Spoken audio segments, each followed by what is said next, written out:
Alhamdulillah nahmaduhu wa nasta'inuhu wa nastaghfiruhu wa nu'minu bihi wa natawakkalu alayhi wa na'udzu billahi min shururi anfusina wa min sayyiati a'malina man yahdihillahu fala mudilla lahu wa man yudlilhu fala hadiya lahu wa nashhadu an la ilaha illallah wahdahu la syarika lahu wa nashhadu anna sayyidana wa maulana Muhammadan abduhu wa rasuluh arsalahu bil haqqi bashiran wa nadhiran baina yaday as-sa'ah man yuti'illaha wa rasulahu faqad rashada wa ihtada wa man ya'sihima faqad dhalla wa ghawa amma ba'd fa'a'udzu billahi minasy syaithanir rajim bismillahirrahmanirrahim fadzakkir in nafa'atidh dzikra sayadzakkaru man yakhsha wa yatajannabuha al-ashqa alladhi yasla an-nara al-kubra thumma la yamutu fiha wa la yahya qad aflaha man tazakka wa dhakara isma rabbih fasalla bal tu'thiruna al-hayata ad-dunya wal akhiratu khairun wa abqa inna hadha lafi as-suhufil ula suhufi Ibrahim wa Musa sadaqallahul azim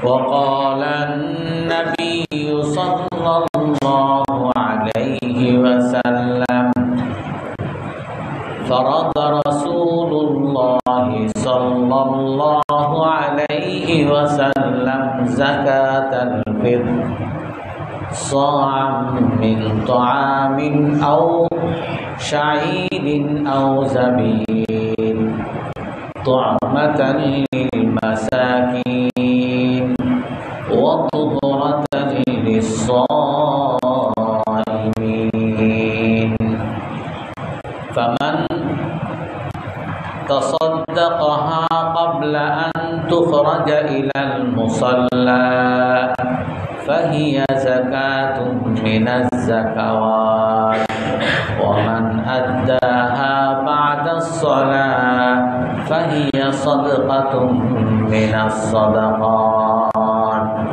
aw kama qala alaihi salatu wassalam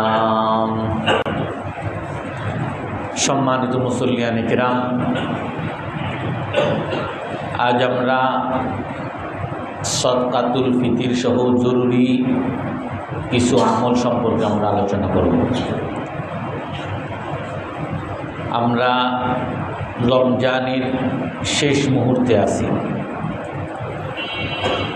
এই রমজানের শেষ মুহূর্তে যেই বিষয়গুলো আমাদের চিন্তা করা দরকার, আমাদের মাথায় নেওয়া দরকার, তার মধ্যে অন্যতম রাসূলুল্লাহ সাল্লাল্লাহু আলাইহি ওয়াসাল্লাম হাদিসে বলেন, রাগিমা আনফু রাজুলিন দাখালা আলাইহি রমাদান সুম্মান সালাখা ক্বাবলা আন ইউগফারা লাহু। ওই ব্যক্তির ধ্বংস হোক। জিবরাইল আলাইহিস সালাম দোয়া করেন, রাসূল সাল্লাল্লাহু আলাইহি ওয়াসাল্লাম আমিন বলেন যে ওই ব্যক্তি ধ্বংস হোক, ওই ব্যক্তি জাহান্নামে যাক, ওই ব্যক্তি অভিশপ্ত হোক যে রমজান পেল আর রমজান তার সামনে থেকে চলে গেল আর সে নিষ্পাপ হইল না। তো এই জন্য যেহেতু আমাদের সামনে রমজান চলে যাচ্ছে, তো রমজানের এত নেক আমল করলাম, রমজানের এত কষ্ট করে রোজা রাখলাম, তারাবি পড়লাম, তারপরেও যাতে আমরা অভিশপ্তদের তালিকার মধ্যে না হই, এই জন্য আমাদেরকে বিশেষভাবে মাথায় রাখতে হবে। আর কিছু হাদিসের কথা আমাদের মাথায় রাখতে হবে। এই হাদিসের মধ্যে রাসূল সাল্লাল্লাহু আলাইহি সাল্লাম বলেন, রাগিমা আনফু রাজুলিন যুকিরতা ইনদাহু ফালাম ইউসাল্লি আলাইহি। ওই ব্যক্তিও ধ্বংস হোক যেই ব্যক্তির সামনে আপনার আলোচনা হয় আর আপনার উপরে দুরূদ করে না। এই জন্য আমাদের সব সময় বেশি বেশি দুরূদ পড়ার একটা মানসিকতা করতে হবে। আমরা সবাই দুরূদ করি, আল্লাহুম্মা সাল্লি আলা মুহাম্মাদিন ওয়া আলা আলি মুহাম্মাদ কামা সাল্লাইতা আলা ইব্রাহিম ওয়া আলা আলি ইব্রাহিম ইন্নাকা হামিদুম মাজিদ। আল্লাহুম্মা বারিক আলা মুহাম্মাদিন ওয়া আলা আলি মুহাম্মাদ কামা বারাকতা আলা ইব্রাহিম ওয়া আলা আলি ইব্রাহিম ইন্নাকা হামিদুম মাজিদ। এই হাদিসের মধ্যে রাসূলুল্লাহ সাল্লাল্লাহু আলাইহি সাল্লাম তৃতীয় আরেক ব্যক্তির কথা বলেন, রাগিমা আনফু রাজুলিন আদরাকা ইনদাহু ইনদা আবাওয়াইহি আল কিবার ফালাম ইউদখিলাহুল জান্নাহ। ওই ব্যক্তিও ধ্বংস হোক, ওই ব্যক্তি অভিশপ্ত হোক, জাহান্নামে যাক যেই ব্যক্তি তার বাবা মাকে বৃদ্ধ অবস্থায় পেয়েছে আর বাবা মার সেবা করে সে জান্নাতে যেতে পারে নাই, তার বাবা মা তাকে জান্নাতে নিতে পারে নাই, এই ব্যক্তিও ধ্বংস হোক। এই জন্য এই রমজানের শেষ মুহূর্তে আমরা যাতে অভিশপ্তদের তালিকার মধ্যে না পড়ি, আমাদের যদি বাবা মা থাকে, বৃদ্ধ বাবা মা, অবশ্যই তাদের খেদমত শুধু না, আমরা অনেকে বলি আমি তো বাবা মায়ের খেদমত করি, আমি তো বাবার যা লাগে তা দিই। আল্লাহ তাআলা শুধু বাবা মায়ের খেদমত করতে বলে নাই, ফালা তাকুল লাহুমা উফ, তুমি তোমার বাবা মাকে উফ একটু বিরক্ত হয় এমন কোনো কথাও বলবে না। অর্থাৎ বাবা মাকে খুশি করতে হবে, বাবা মা যাতে আমার উপরে খুশি থাকে। রেদল ওয়ালিদি রেদল রব, বাবা মা যদি আমার উপরে খুশি হয় আল্লাহ আমার উপরে খুশি। আল্লাহ তখনই খুশি হবে যখন বাবা মা আমার উপরে খুশি হবে। ওয়া সাখাতুর রব্বি ফি সাখাতিল ওয়ালিদ, বাবা মা যদি অখুশি হয় আল্লাহ অখুশি। রাসূলের সহিহ হাদিস, আল ওয়ালিদু আওসাতু আবওয়াবিল জান্নাহ, তোমার পিতামাতা তোমার জান্নাতের দরজা। ইন শি'তা আকামতাহা ওয়া ইন শি'তা আদাতাহা, যদি এখন তুমি চাও জান্নাতে যেতে, বাবা মায়ের খেদমত করো, জান্নাত তোমার জান্নাতের দরজা ঠিক রাখো। আর যদি বাবা মায়ের খেদমত না করো, তোমার দরজা ভেঙে ফেললা, তুমি আর জান্নাতে যেতে পারবা না। এই জন্য অন্যতম একটা আমল আমার বাবা মায়ের খেদমত করতে হবে। বাবা মায়ের খেদমত না, বাবা মাকে খুশি করতে হবে। আমার বাবা মা যাতে আমার উপরে খুশি থাকে। অনেক সময় অনেক বাবা মা আছে, আমাদের অনেকেই অভিযোগ করি যে আমিও তার ছেলে, আর অথচ আমার কথা সে মনেই রাখে না, শুধু তার মেয়ের জন্য এইটা লাগবে ওইটা লাগবে, মেয়ের পক্ষ টানে, আর মেয়ের পক্ষ টানে দেখে আমি তার কাছ থেকে দূরে থাকি। না, বাবা মা যা চায়, বাবা মা যদি মেয়ের পক্ষ টানে, ওই বাবা মাকে খুশি করতে হবে। আল্লাহর ভাষা এমন, বাবা মাকে খুশি করতে হবে। বাবা মা খুশি, আল্লাহ খুশি। বাবা মাও খুশি, আল্লাহও খুশি। এই জন্য রমজানের মধ্যে অন্যতম একটা আমল হলো বাবা মাকে খুশি করতে হবে। এই প্রসঙ্গে আর একটা হাদিস বলি, এগুলো আমাদের দরকার। এই রমজানের শেষ মুহূর্তে এই হাদিসগুলো আমাদের মাথায় রাখতে হবে। সালাসাতুন লা তুরফাউ সালাওয়াতুহুম ফাওকা রুউসিহিম, 3 ব্যক্তির কোনো আমল, কোনো নামাজ তার মাথার উপর উঠবে না। 3 ব্যক্তির কোনো নেক আমল আল্লাহ তাআলা কবুল করবেন না। 3 ব্যক্তির দোয়া আল্লাহ তাআলা কবুল করবেন না। তার মধ্যে রাসূলুল্লাহ সাল্লাল্লাহু আলাইহি ওয়াসাল্লাম কি বলেন? ইমরাআতুন বাতাত ওয়া যাওজুহা সাখিতুন আলাইহা, ওই মহিলা, যেই মহিলা রাত্রি যাপন করে আর তার স্বামী তার উপরে অসন্তুষ্ট। এই জন্য আমরা সবাই আমাদের মা বোনদেরকে জানিয়ে দিব যে আল্লাহর রাসূলের হাদিস, যেই স্ত্রীর উপরে স্বামী অসন্তুষ্ট তার নেক আমল আল্লাহর কাছে কবুল হয় না। এই জন্য অবশ্যই মা বোনদেরকে এই বিষয়টা মাথায় রাখতে হবে যে আমি এমন কোনো কাজ করে ফেলতেছি কিনা যে আমার স্বামী অখুশি হইতেছে। আজ তো বর্তমানে পুরো ট্রেন্ড উল্টো দিকে চলে। আল্লাহ তাআলা, আল্লাহর রাসূল বলেন যাতে মেয়েরা এমনভাবে থাকে তার স্বামী তার উপরে খুশি থাকে। অন্য একটা হাদিসে আছে, রাসূল সাল্লাল্লাহু আলাইহি সাল্লামের কাছে এক মহিলা আসছে, সাহাবায়ে কেরাম হযরত আয়েশা রাদিয়াল্লাহু বর্ণনা করেন, হে আল্লাহর রাসূল, পুরুষরা তো জিহাদ করে, পুরুষরা যাকাত দেয়, সদকা করে, পুরুষরা মসজিদে নামাজ পড়ে, পুরুষরা এই করে, অনেক তালিকা দিছে। আমরা মহিলারা তো শুধু ঘরের মধ্যে থাকি, তো পুরুষটা তো আমাদের চেয়ে অনেক নেক আমল বেশি করে, তা আমরা তো তাতে সমতুল্য হইতে পারি না। আল্লাহকে আমাদের সাথে বৈষম্য করেন নাই? নাউযুবিল্লাহি মিন যালিক। রাসূল কি বলেন?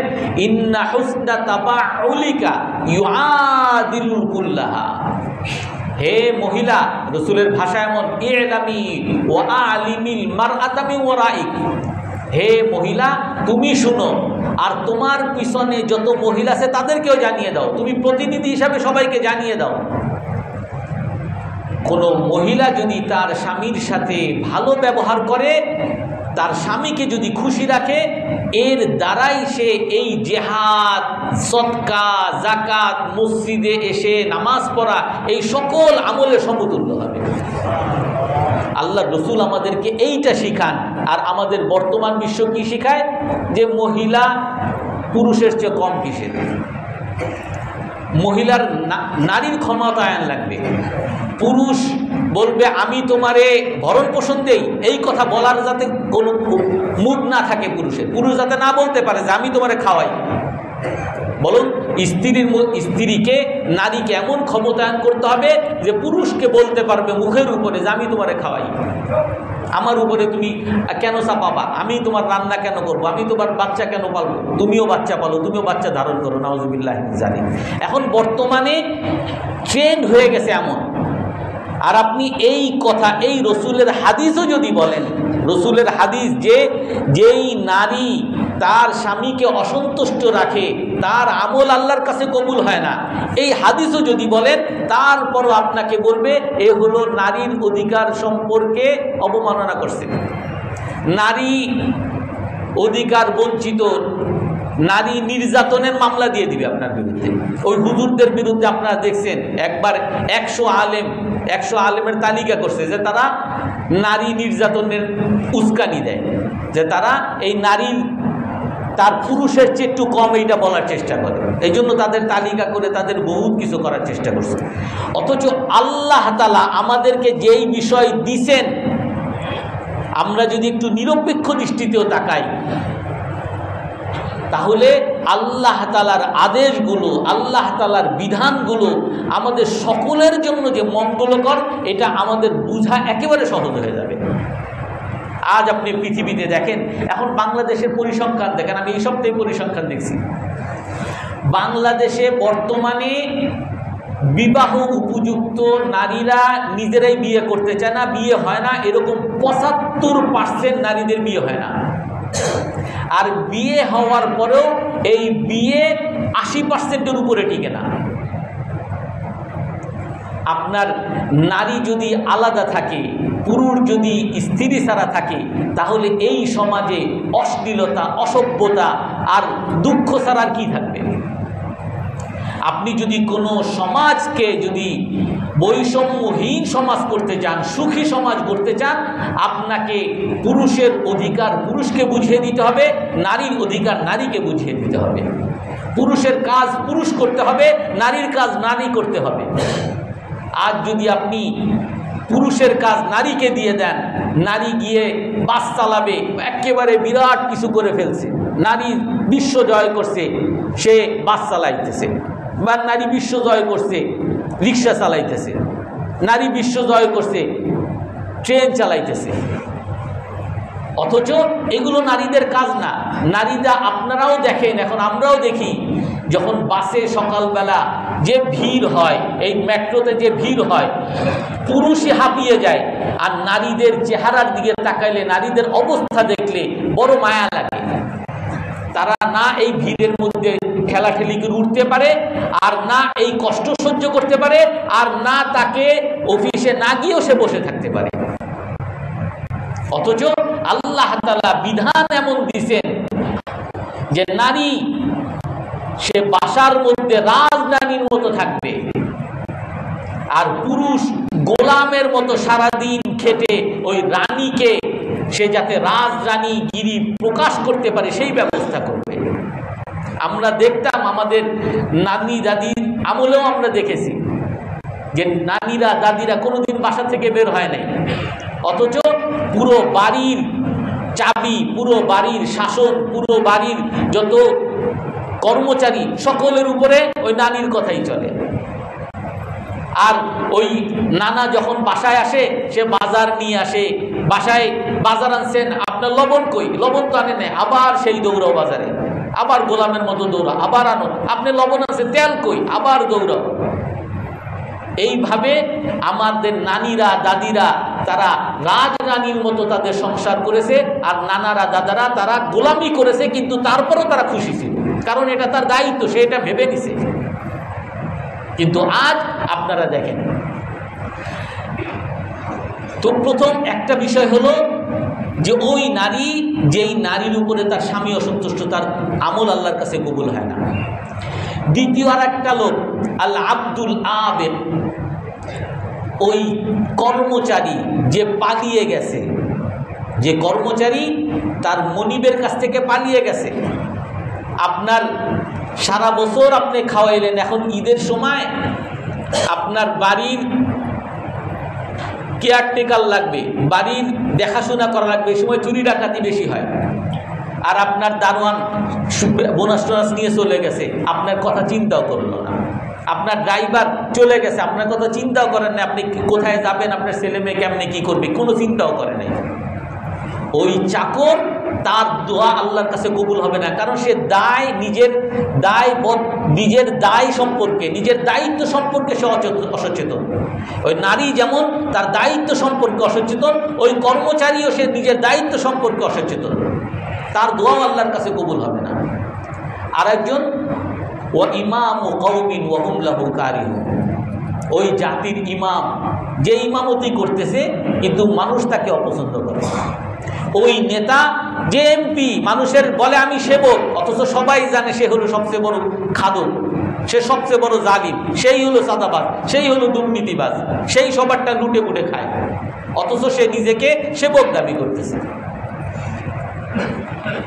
একটা হাদিস, এরকম আরো কয়েকটা হাদিস, আর এক হাদিসের মধ্যে আছে, সালাসাতুন লা ইয়ানজুরুল্লাহু ইলাইহিম লা ইয়াদখুলুনাল জান্নাহ ওয়া লা ইয়ানজুরুল্লাহু ইলাইহিম ইয়াওমাল কিয়ামাহ। তিন ব্যক্তি এমন আছে যারা জান্নাতে প্রবেশ করবে না, যাদের দিকে কিয়ামতের দিন আল্লাহ তাআলাও তাকাবেন না। তারা কারা? এক নাম্বার, আল আকুল ওয়ালিদাইহি, পিতামাতার অবাধ্য সন্তান। যে পিতামাতার সাথে অবাধ্যতা করেছে, অবাধ্যতা কাকে বলে? আমি পিতামাতাকে মানি নাই, সেইটা অবাধ্য না। আপনার কারণে পিতামাতা অসন্তুষ্ট, এই অবাধ্য। আপনি তাফসীরের হাদিসের কিতাব খুলে দেখেন, অবাধ্য সন্তান মানে কি? আমি তো কোনো সময় বাবার কথা অমান্য করি না, না, তাকে অবাধ্য সন্তান বলে না। আপনার বাবা আপনার উপরে অখুশি, আপনার মা আপনার উপরে অসন্তুষ্ট, আপনি অবাধ্য সন্তান, আপনি জান্নাতে যাবেন না। রাসূলুল্লাহ সাল্লাল্লাহু আলাইহি ওয়াসাল্লাম বলেন জান্নাতেও প্রবেশ করবে না, আল্লাহ তাআলা তাদের দিকে তাকাবেন না। এক নাম্বার আল আব্দু আল আকুল ওয়ালিদাইহি, পিতা মাতার অবাধ্য সন্তান। দুই নাম্বার ইমরাআতুন মুতারাজ্জিলাতুন মুতাশাব্বিহাতুন বির-রিসাল, ওই নারী জান্নাতেও প্রবেশ করবে না, আল্লাহ তাআলা তার দিকে তাকাবেন না, যে নারী কিন্তু সে পুরুষের বেশভূষা ধরেছে, পুরুষ হতে চায়। কেন? আমরা তো সমান। তুমি যদি টি শার্ট পরতে পারো, আমি কেন পারবো না? তুমি যদি প্যান্ট পরতে পারো, আমি কেন পরতে পারবো না? আমি প্যান্ট পরলে আপনি আমার দিকে এমন করে তাকাবেন কেন? তুমি যদি শার্ট পরতে পারো, আমি কেন পারবো না?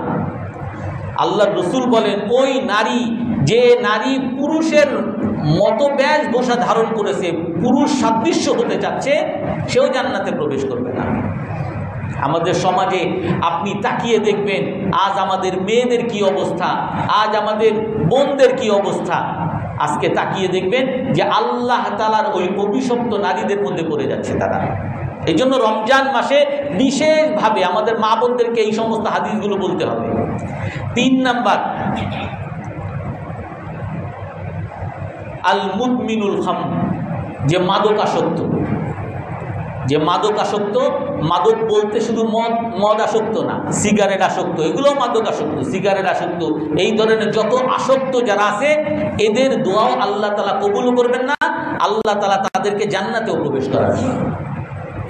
এমনিভাবে আরো একটা হাদিস, 3 ব্যক্তিকে আল্লাহ তাআলা কিয়ামতের দিন তাকাবেন না। আল মান্নানু বিমা আতা, তার মধ্যে হলো ওই ব্যক্তি যে দান করছে, দান করে খোটা দেয়, যে আমি তো মসজিদে এত টাকা দিছি, আমি তো তোমারে গত ঈদে জামা দিছি, আমি তো তোমার বাবার এইটা দিছি, আমি অমুকটা দিছি। যে দান করে খোটা দেয়, আল্লাহ তাআলা তার দিকে তাকাবেন না, তাকে জান্নাতেও প্রবেশ করাবেন না। এই জন্য এই আমলগুলো, যেই কাজের কারণে আমাদের নেক আমল বরবাদ হয়ে যাবে, আমরা অভিশপ্ত হব, আমাদেরকে অবশ্যই মাথায় রাখতে হবে এই সমস্ত বদ আমল থেকে যাতে আমরা বাঁচতে পারি।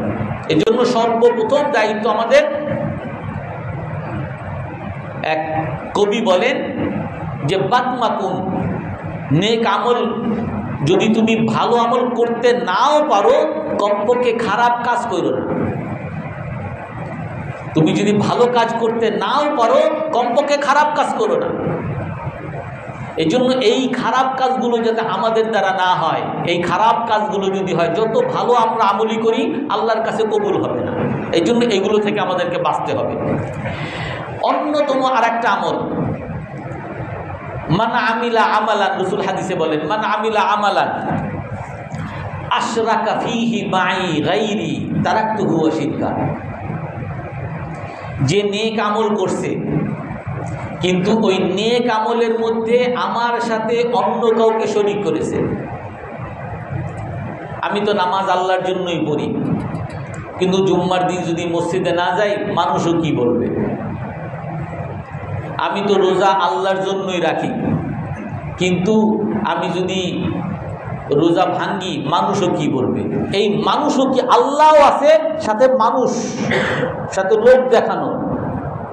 আমি তো আল্লাহর জন্যই যাকাত দেই, আল্লাহর জন্যই মসজিদে দান করি, সাথে সবাই যেহেতু দেয় আমাকেও দিতে হয়। এই যে আল্লাহর সাথে অন্য কাউকে খুশি করা, অন্য কারো চিন্তা মাথায় রাখা, এই শিরিক যার মধ্যে থাকবে, আল্লাহ বলেন তারাকতুহু ওয়া শিরকা আনা আগনা শুরাকা, আমি কোনো শরিকের মোকাবেক্ষী না, আমার কোনো পার্টনারের দরকার নাই। যে আমার পার্টনার যদি অখুশি হয় তাহলে আমি কেমনে ব্যবসা করব? আল্লাহর কোনো পার্টনারের দরকার নাই। অতএব কেউ যদি আমার সাথে পার্টনার জোগায়, আমি পার্টনারের হাতে তাকে ছেড়ে দিব, যাও তার কাছ থেকেই নাও, আমার কাছে তোমার কিচ্ছু নেই। ইন্নামাল আমালু বিন্নিয়াত, সকল আমল আল্লাহর কাছে কবুল হয় নিয়তের মাধ্যমে। ফামান কানাত হিজরাতুহু লিদুনিয়া ইউসিবুহা আও ইমরাআতিন ইয়ানকাহুহা ফাহিজরাতুহু ইলা মা হাজারা ইলাইহি, যে হিজরত করে, হিজরত কঠিন কাজ, সমস্ত ঘর বাড়ি ত্যাগ করে আল্লাহর জন্য আরেক দেশে চলে যাওয়া, যে হিজরতের মতো কঠিন কাজ যদি কেউ করে, তার উদ্দেশ্য আল্লাহ থাকে সাথে, যে আমি ওইখানে গেলে ব্যবসা করতে পারবো, দুনিয়া থাকে। রাসূলের বুখারী শরীফের প্রথম হাদিস, যে দুনিয়ার কোনো উদ্দেশ্য থাকে, অথবা ওই জায়গার মেয়েরা তো সুন্দর, আমি ওখানে বিয়ে করতে পারবো। যদি হিজরত করে কোনো মেয়েকে বিয়ে করার জন্য, আল্লাহর রাসূল হাদিসের মধ্যে বলেন ফাহিজরাতুহু ইলা মা হাজারা ইলাই, তার হিজরত, তার এই নেক আমল, এত কষ্টকর আমল, আল্লাহর কাছে সামান্য পয়সারও কোনো মূল্য নেই। তাকে বলা হবে তুমি ওই মেয়ের জন্য হিজরত করছো, তুমি ওই সম্পদের জন্য হিজরত করছো, তাদের কাছ থেকে নাও, আমার কাছে কিছু নাই তোমার। এই জন্য এই রমজান মাসে আমাদেরকে সর্বশেষে এসে আমার নেক আমল যাতে আল্লাহর কাছে কবুল হয়, আমার নিয়তকে খালেস করে নিতে হবে। আমি ভুল করে ফেলছি, আর একটা সাথে বড় আমল, আমি যদি এই ভুলগুলো আমার মধ্যে হয়েও থাকে, আমি আমার বাবা মাকে খুশি করতে পারি নাই, অথবা কোনো নারী তার স্বামীর সাথে খারাপ ব্যবহার করেছে, অথবা নারী সে পুরুষের বেশভূষা ধারণ করেছে, অথবা আমি যদি এমন নেতা হই মানুষ আমাকে অপছন্দ করে, আমার মধ্যে যদি এই খারাপ কাজগুলো থেকেও থাকে, তার মানে এই না যে আমার সব শেষ, আমার সুযোগ আছে, আমি তওবা করব। আমার জন্য যে যত বড় পাপই করুক তার জন্য সুযোগ আছে, তওবা। এই জন্য অন্যতম আর একটা আমল এই শেষ মুহূর্তে এসে তওবা করা, আল্লাহর কাছে তওবা করা। রাসূল বলেন ইয়া আইয়ুহান নাস ইস্তাগফিরুল্লাহ ওয়া তুবু ইলাইহি ফাইন্নী আতুবু ইলাল্লাহি মিআতা মাররা। হে মানুষ, তোমরা আল্লাহর কাছে ক্ষমা চাও, আল্লাহর কাছে তওবা করো, কারণ আমি প্রতিদিন কমপক্ষে 100 বার আল্লাহর কাছে তওবা করি। রাসূল বলেন যিনি নিষ্পাপ, উনি বলেন আমি প্রতিদিন আল্লাহর কাছে বলি, হে আল্লাহ আমি অনেক পাপ করে ফেলছি, মাফ করে দেন।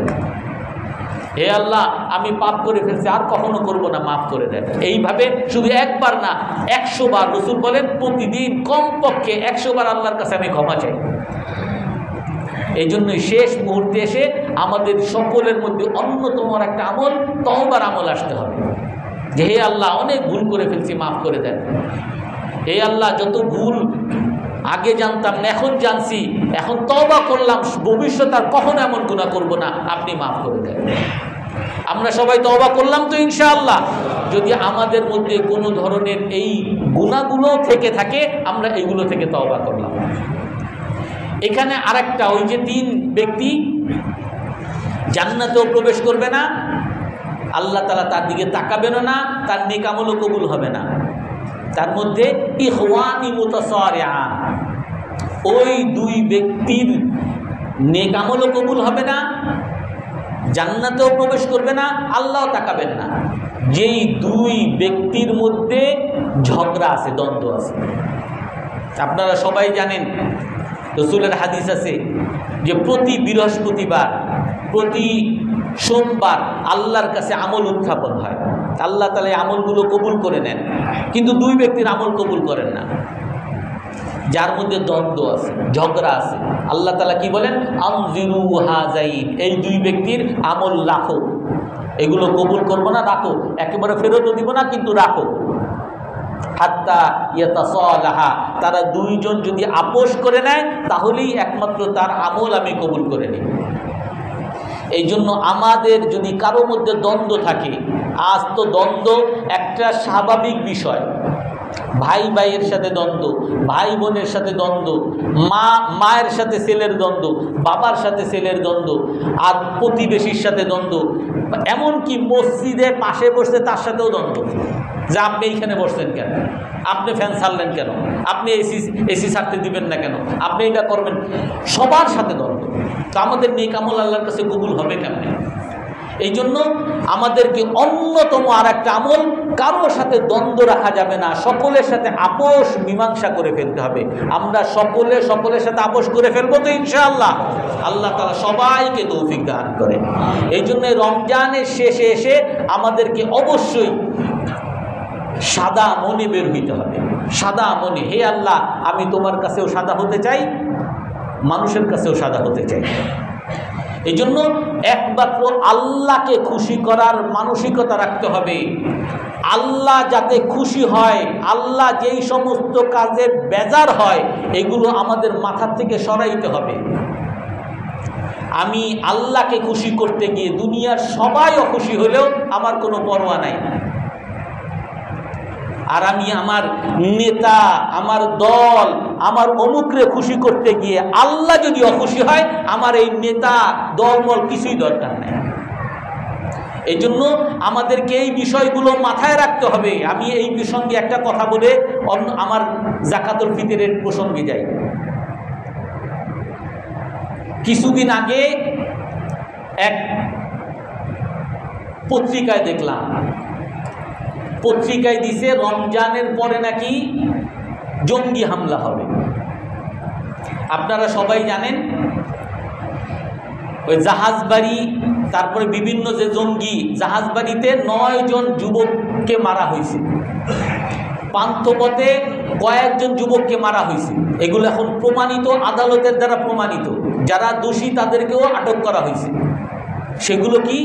এই 9 জন বাচ্চাদেরকে, 9 জন ছেলেদেরকে বিভিন্ন গ্রামের সাধারণ মানুষ যারা নামাজি ছিল, যারা নিরিবিলি কোরআন তেলাওয়াত করে, যারা ইসলাম নিয়ে চলার চেষ্টা করে, এদেরকে আটক করে এদেরকে ওখানে নিয়ে তাদেরকে একেবারে পাগড়ি লাগাইছে, ওই আইএসের পাগড়ি, আইএসের পতাকা, এইগুলো দিয়ে তাদেরকে ওখানে খুন করা হয়েছে। জঙ্গি নাটক করে তাদেরকে মারা হয়েছে। এগুলো এখন প্রমাণিত। এই জঙ্গি হামলা যখনই শোনা যায় তখনই ওই ভয়ঙ্কর চিত্রগুলো চলে আসে। এর দ্বারা আপনারা এই জঙ্গি হামলা তো করতে হইতেই পারে, আপনি অনেকে বলতে পারেন। এই জঙ্গি হামলা যখন হয়, হওয়ার পরে কোনো একজন খতিব সে তার কোরআন হাদিসের কথা বলতে পারে না। আপনারা সবাই জানেন ওই শেখ মোহাম্মদের কি বলে, এদের নাম কি ভুলেও গেছি, তারা যে বিভিন্ন জায়গায় বোমা হামলা করছে। আর বোমা হামলা করার পরে এমন একটা পরিস্থিতি যে তাদের কথা হলো যে যেই বিচার আল্লাহর কোরআন অনুযায়ী হবে না, তারা কাফের, এই জন্য সবাইকে তারা বোমা হামলা করে, এরকম একটা ন্যারেটিভ দাঁড় করানো হয়েছিল। তো এরপরে আলেম ওলামারা এই আয়াতের তর্জমাও করতে পারতো না। কোরআনের আয়াত এটা, ওমাল্লাম ইয়াহকুম বিমা আনজালাল্লাহু ফাউলাইকা হুমুল কাফিরুন। কোরআনের বিধান অনুযায়ী যে বিচার করবে না, অস্বীকার করবে, সে কাফের। কারণ এটা বললেই যদি আমি ওই জেএমবি হয়ে যাই। অর্থাৎ এই সকল নাটকগুলো করার উদ্দেশ্যই হলো যাতে কোরআনের বাণীগুলো যাতে উচ্চারিত না হয়, মানুষের মধ্যে আতঙ্ক তৈরি হয়ে যায় যে আমি আবার জঙ্গির মধ্যে ঢুকে গেলাম কিনা, আমি এই যে নারীদের কথা বললাম আবার জঙ্গি মামলা আমার নামে দিয়ে দেয় কিনা। খতিব সাহেব সে কোরআন হাদিসের কথা বলে না, বলতে পারে না। সাধারণ মানুষের মধ্যে একটা খারাপ ধারণা তৈরি হয়, হুজুর মনে জঙ্গিদের পক্ষে গেছে, হুজুর এই কথা বলে, কোরআনের কথা বলে, কিন্তু জঙ্গিদের পক্ষে গেছে।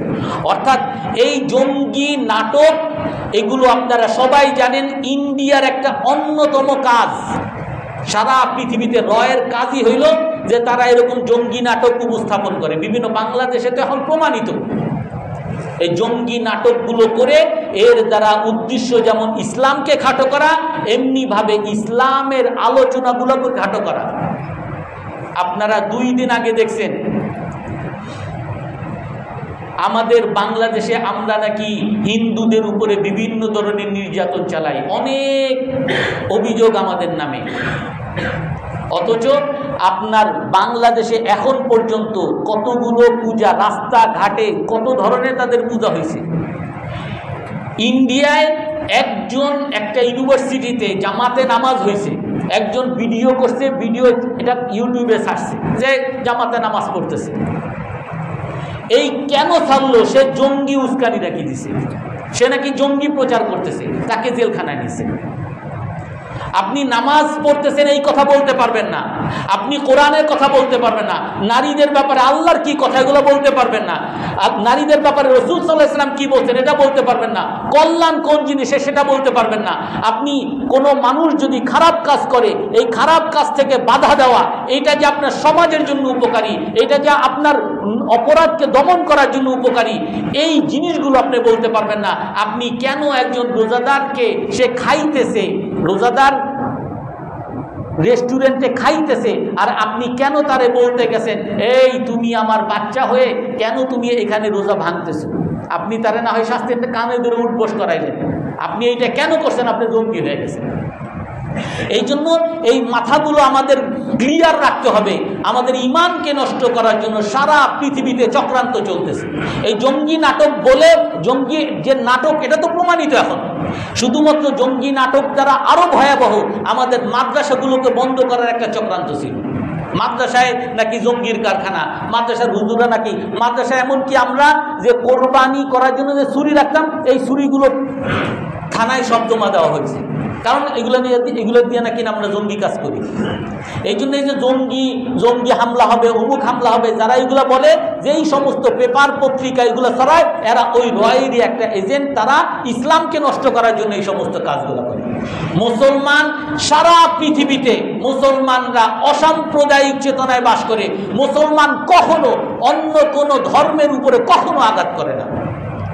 এই ফিলিস্তিনের উপরে এত মারে, এত হামলা করছে, ঘর বাড়ি সব জ্বালিয়ে দিছে, তারপরও ফিলিস্তিনিদের ঘরে যেই সমস্ত ইসরায়েলিদেরকে আটক করা হয়েছে, তারা যখন বের হয়েছে তারা কি বলছে? আমাদের উপরে জুলুম করছে, আমাদেরকে খাইতে দেয় নাই, আমাদেরকে ঘুমাইতে দেয় নাই। বরং তারা নিজে মুখে স্বীকার করছে যে তারা যদি নিজেরা না খাইতে পারছে আমাদেরকে খাওয়াইছে, তারা নিজেরা না ঘুমাইতে পারলে আমাদেরকে ঘুমানোর সুযোগ দিছে, তারা নিজেরা আতঙ্কিত থাকলে আমরা যাতে আতঙ্ক না হই আমাদেরকে সেই সুযোগ করছে। এটা শুধু ফিলিস্তিনের মুসলমান না, সারা পৃথিবীর মুসলমানদের এই কাজ। আমাদের বাংলাদেশ আপনারা সবাই জানেন, আমরা সবাই মুসলমান, আপনারা জানেন আমাদের কারো মধ্যে হিন্দুদের প্রতি কোনো বিদ্বেষ আমাদের নাই। আমাদের অনেক চাচারা, অনেক প্রতিবেশী আমাদের পাশে রয়েছে, আমরা তাদেরকে খাবার দিছি, তারাও আমাদেরকে খাবার দিলে এই জিনিসটা যদি বৈধ হয় আমরাও খাইছি। আমরা তাদের বাড়িতেও গেছি, তারা আমাদের বাড়িতে আসছে, আমরা কখনোই তাদেরকে ভিন্ন নাগরিক হিসাবে কখনো দেখিনি। কিন্তু এখন পর্যন্ত হিন্দুরা, কয়েকদিন আগে টকশো দেখলাম এক হিন্দু নেতা, সেও বলে যে তারা নাকি নির্যাতিত, তাদেরকে নাকি উপদেষ্টা পরিষদে রাখা হয় নাই, তাদেরকে নাকি ক্ষমতা দেওয়া হয় নাই। তুমি যদি বাংলাদেশি নাগরিক হও, বাংলাদেশ হিসাবে চিন্তা করবা। বাংলাদেশে যত পার্টি আছে কেউ চিন্তা করে না যে মুসলমান কয়টা এমপি বানাইছি, হিন্দু কয়টা এমপি বানাইছি। বাস মুসলমান নাগরিক হিসাবে তুমি যদি যোগ্য হও, হিন্দু হইলেও তুমি এমপি হও, কোনো পার্টি এটাই করে না। আর তারা চিন্তা করে যে না, আমি হিন্দু হিসাবে কয়জন হয়েছি। যদি সাম্প্রদায়িকতা করে, এই সমস্ত অমুসলিমরা সাম্প্রদায়িকতা করে, মুসলমান কখনো সাম্প্রদায়িকতা করে না। এই জিনিস আমাদের মাথায় রাখতে হবে। সর্বশেষ যে বিষয়টা আমি আলোচনা করতেছিলাম সেটা হলো সদকাতুল ফিতির। সদকাতুল ফিতির সম্পর্কে আল্লাহ তাআলা কোরআনে কারীমের মধ্যে বলেন, কাদ আফলাহা মান তাযাক্কা, সফল হয়েছে ওই ব্যক্তি যারা যাকাত দিছে, অর্থাৎ সদকায়ে ফিতির দিছে। ওয়াযাকারা ইসমা রাব্বিহি ফাসাল্লা, এবং আল্লাহর জিকির করেছে, তারপরে নামাজ পড়েছে। তা মুফাসসিরিনে কেরাম এই তাফসীর করেন, ঈদের দিনে সদকায়ে ফিতির দিছে, তারপরে তাকবীর, আল্লাহু আকবার তাকবীর বলতে বলতে মসজিদে ঈদগাহে গেছে, ঈদগাহে যাওয়ার পরে ঈদগাহের নামাজ পড়ছে, তারা সফল হয়েছে। রাসূলুল্লাহ সাল্লাল্লাহু আলাইহি সাল্লাম বলেন, ফারাদা রাসূলুল্লাহ, রাসূল সাল্লাল্লাহু আলাইহি ওয়াসাল্লাম ওয়াজিব করেছেন সকল মুসলমানের উপরে, আলা কুল্লি হুররিন ওয়া আবদিন, স্বাধীন ব্যক্তি গোলামের উপরে, আলা যাকারি ওয়াল উনসা, পুরুষের উপরে নারীর উপরে, আলাল কাবীরি ওয়াস সগীর, বড় ছোট সকলের উপরে সদকাতুল ফিতির ওয়াজিব করেছেন। সদকাতুল ফিতির কি? সাআম মিন শাইর, এই বর্ণনা আছে যে জবের 100, খেজুরের 100, কিসমিসের 100।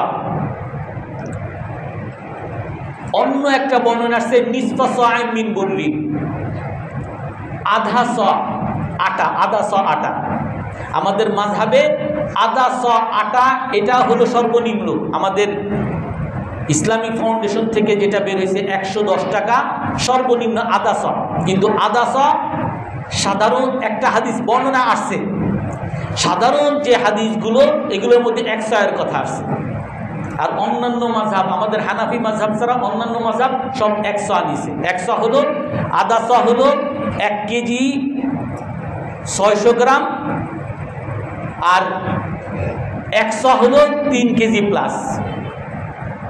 আপনি যদি আদা স হিসেবে ধরেন তাহলে তো 110 টাকা, আর যদি 100 অন্যান্য মাযহাবে আছে 100 যদি ধরেন তাহলে 110 টাকার ডাবল অর্থাৎ 220 টাকা সর্বনিম্ন। এবং এর উপরে তো আরও আছে আমাদের ইসলামিক ফাউন্ডেশনেও যেটা বলা হয়েছে 1000 2000 সর্বোচ্চ 2805 টাকা সম্ভবত। এখন আমরা যদি সদকাতুল ফিতর দিতে চাই, অনেকে জিজ্ঞেস করেন কত দিব। আপনি যদি একেবারে দায় মুক্ত হতে চান, সন্দেহের বাইরে যেতে চান, আপনাকে অবশ্যই 220 টাকা দিতে হবে। আপনি যদি 110 টাকা দেন তারপর আমি বলবো না যে সহি হয় না, সহি হবে, যেহেতু আমাদের মাযহাবে আছে হাদিসও আছে সহি হবে, কিন্তু উত্তম হবে যদি আপনি সর্বনিম্ন 220 টাকা এর উপরে দেন। এখন এই সদকা ফিতর কখন দিব এইটা নিয়ে আমাদের মধ্যে অনেক বিভ্রান্তি আছে। আমাদের মধ্যে সাধারণত আমরা সদকায়ে ফিতর দিই ঈদের নামাজ পড়তে এসে, ঈদের নামাজ পড়ে বের হই, আর বের হয়ে লাইন ধরে গরিব দাঁড়িয়ে থাকে, তখন তাদেরকে 10 টাকা 10 টাকা নতুন টাকা নিয়ে 5 টাকা 10 টাকা করে দিতে থাকে। এটা হলো আমাদের সাধারণ সদকায়ে ফিতর দেওয়ার নিয়ম। রাসূল সাল্লাল্লাহু আলাইহি ওয়াসাল্লাম হাদিসের মধ্যে বলেন ও আমারান নাস আন তুওয়াদ্দা ক্বাবলাল খুরুজ ইলাল মুসাল্লা। আল্লাহ রাসূল সাল্লাল্লাহু আলাইহি ওয়াসাল্লাম আদেশ করছেন সদকায়ে ফিতর দেওয়ার জন্য ঈদগাহে যাওয়ার আগেই, ঈদগাহে যাওয়ার আগেই যাতে সদকায়ে ফিতর আদায় করে দেয় আল্লাহ রাসূল আদেশ করছেন। অন্য একটা বর্ণনা আছে মান তাসাদ্দাকা ক্বাবলাস সালাহ ফাহিয়া যাকাত, যে নামাজের আগে, ঈদগাহের নামাজের আগে, ঈদুল ফিতরের নামাজের আগে যে সদকায়ে ফিতর দেয় এটা সদকা হিসাবে, সদকায়ে ফিতর হিসাবে গণ্য।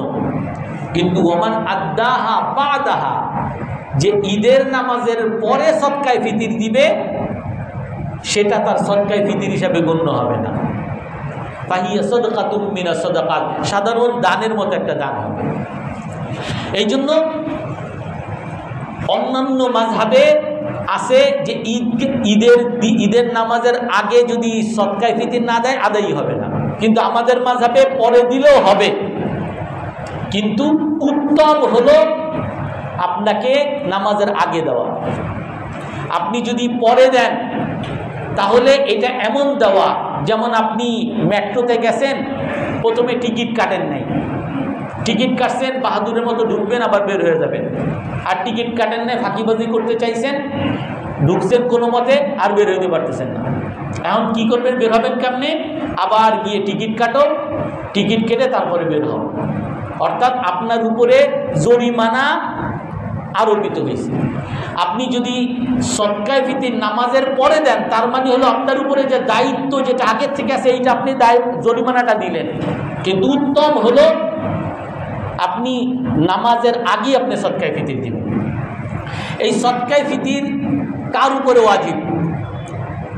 রাসূল স্পষ্টই বলছেন পুরুষ, নারী, মহিলা, মুক্ত, স্বাধীন, চাকর সকলের জন্য, ছোট বড় সকলের জন্য।